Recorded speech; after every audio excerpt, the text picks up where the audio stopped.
ದೇವಸ್ಥಾನಗಳಲ್ಲಿ ಮಾಡುವಂಥ ಮೊಸರು ಅವಲಕ್ಕಿಯನ್ನು ನಾವು ಕೇವಲ 5 ನಿಮಿಷದಲ್ಲಿ ಅಷ್ಟೇ ರುಚಿಕರವಾಗಿ ಮನೆಯಲ್ಲೇ ರೆಡಿ ಮಾಡಬಹುದು. Hi friends, welcome to GNS home cooking. Friends, ಇವತ್ತು ನಾನು ನಿಮಗೆ ಇಲ್ಲಿ ಶಿವರಾತ್ರಿ ಹಬ್ಬಕ್ಕೆ ನೈವೇದ್ಯಕ್ಕೆ ಮತ್ತೆ ಹಾಗೆ ಉಪವಾಸ ಇರೋರು ಪ್ರತಿಯೊಬ್ಬರು ತಿನ್ನುವಂಥ ಮೊಸರು ಅವಲಕ್ಕಿಯನ್ನು ಮಾಡಿ ತೋರಿಸ್ತಾ ಇದ್ದೀನಿ. ಫ್ರೆಂಡ್ಸ್, ತುಂಬಾನೇ ಈಸಿಯಾಗಿ ಟೇಸ್ಟಿಯಾಗಿ ಮೊಸರು ಅವಲಕ್ಕಿಯನ್ನು ದೇವಸ್ಥಾನಗಳಲ್ಲಿ ಯಾವ ರೀತಿ ಮಾಡ್ತಾರಲ್ಲ ಅದೇ ರೀತಿ ಮಾಡಿ ಇವತ್ತು ತೋರಿಸಿಕೊಡ್ತಾ ಇದ್ದೀನಿ. ಇನ್ನೊಂದೇನಪ್ಪ ಅಂದರೆ, ಈಗ ಶಿವರಾತ್ರಿ ಆದ ನಂತರ ಬಿಸಿಲು ತುಂಬ ಶುರು ಆಗುತ್ತೆ. ಈ ಬಿಸಿಲಿನಲ್ಲಿ ತಂಪಾಗಿರುವಂಥ ಈ ಅವಲಕ್ಕಿಯನ್ನು ನೀವು ತಿನ್ನೋದ್ರಿಂದ ದೇಹಕ್ಕೂ ಕೂಡ ತುಂಬ ಒಳ್ಳೆಯದು.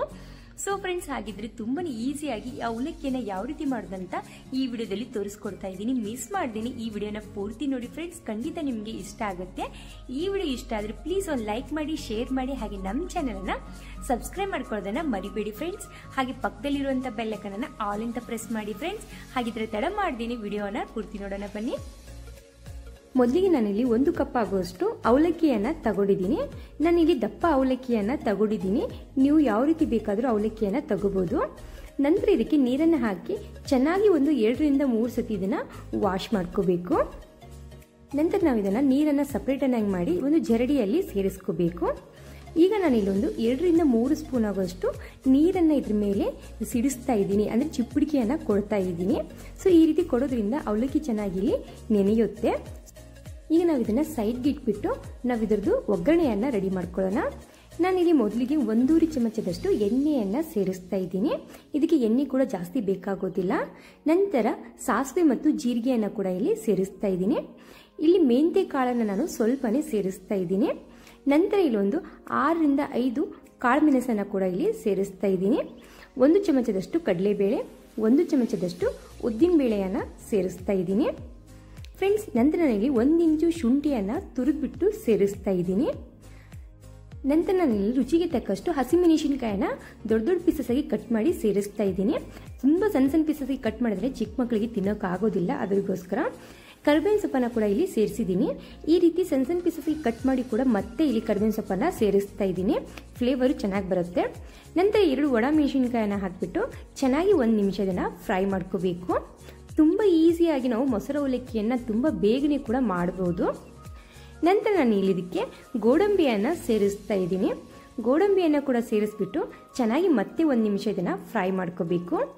ನಂತರ ನಾನು ಇದಕ್ಕೆ ರುಚಿಗೆ ತಕ್ಕಷ್ಟು ಉಪ್ಪನ್ನು ಕೂಡ ಇಲ್ಲಿ ಸೇರಿಸ್ತಾ ಇದ್ದೀನಿ. ಫ್ರೆಂಡ್ಸ್, ದೇವಸ್ಥಾನಗಳಲ್ಲೆಲ್ಲ ದ್ರಾಕ್ಷಿಯನ್ನು ಕೂಡ ಸೇರಿಸ್ತಾರೆ. ನಿಮಗೆ ದ್ರಾಕ್ಷಿ ಬೇಕು ಅಂದರೆ ಹಾಕೊಳ್ಳಿ, ಬೇಡ ಅಂದರೆ ನೀವು ಸ್ಕಿಪ್ ಮಾಡ್ಕೋಬೋದು. ನಾನು ಕೂಡ ಇಲ್ಲಿ ಹಾಕ್ತಾ ಇಲ್ಲ. ನಂತರ ಗ್ಯಾಸನ್ನು ಆಫ್ ಮಾಡಿ ತಣ್ಣಗಾಗೋಕ್ಕೆ ಬಿಡಬೇಕು. ತಣ್ಣಗಾದ ನಂತರ ನಾನಿಲ್ಲಿ 1 ಕಪ್ ಆಗುವಷ್ಟು ಮೊಸರನ್ನು ಇಲ್ಲಿ ಸೇರಿಸ್ತಾ ಇದ್ದೀನಿ. ಯಾವ ಕಪ್ಲಿಂದ ನಾವು ಅವಲಕ್ಕಿಯನ್ನು ತಗೊಂಡಿರ್ತೀವಲ್ಲ ಅದೇ ಕಪ್ಲಿಂದ ಮೊಸರನ್ನು ಸೇರಿಸಬೇಕು.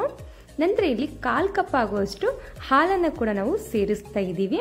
ಫ್ರೆಂಡ್ಸ್, ನಾ ಹೇಳಿರುವಂಥ ಮೆಜರ್ಮೆಂಟಲ್ಲಿ ನೀವು ಪ್ರತಿಯೊಂದು ಕೂಡ ಹಾಕೊಳ್ಳಿ.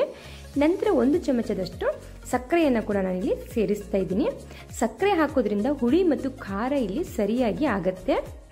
ನಂತರ ಇದಕ್ಕೆ ನೆನೆಸಿಟ್ಟಿರುವಂಥ ಅವಲಕ್ಕಿಯನ್ನು ಕೂಡ ನಾನು ಸೇರಿಸ್ತಾ ಇದ್ದೀನಿ. ನಂತರ ನಾನು ಇದಕ್ಕೆ ಕೊತ್ತಂಬರಿ ಸೊಪ್ಪನ್ನು ಕೂಡ ಇಲ್ಲಿ ಸೇರಿಸ್ತಾ ಇದ್ದೀನಿ. ಫ್ರೆಂಡ್ಸ್, ಇದನ್ನು ನಾವು ಇವತ್ತು ಚೆನ್ನಾಗಿ ಮಿಕ್ಸ್ ಮಾಡ್ಕೋಬೇಕು.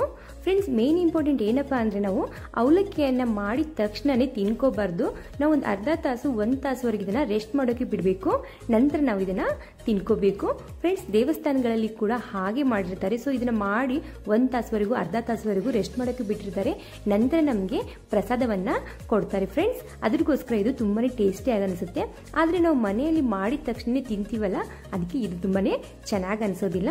ನೀವು ಕೂಡ ಇದನ್ನು ಸ್ಟೋರ್ ಮಾಡಿ ನಂತರ ಇದನ್ನು ತಿಂದು ನೋಡಿ ಫ್ರೆಂಡ್ಸ್. ತುಂಬ ಅಂದರೆ ತುಂಬಾ ಟೇಸ್ಟಿಯಾಗಿ ಅನಿಸುತ್ತೆ.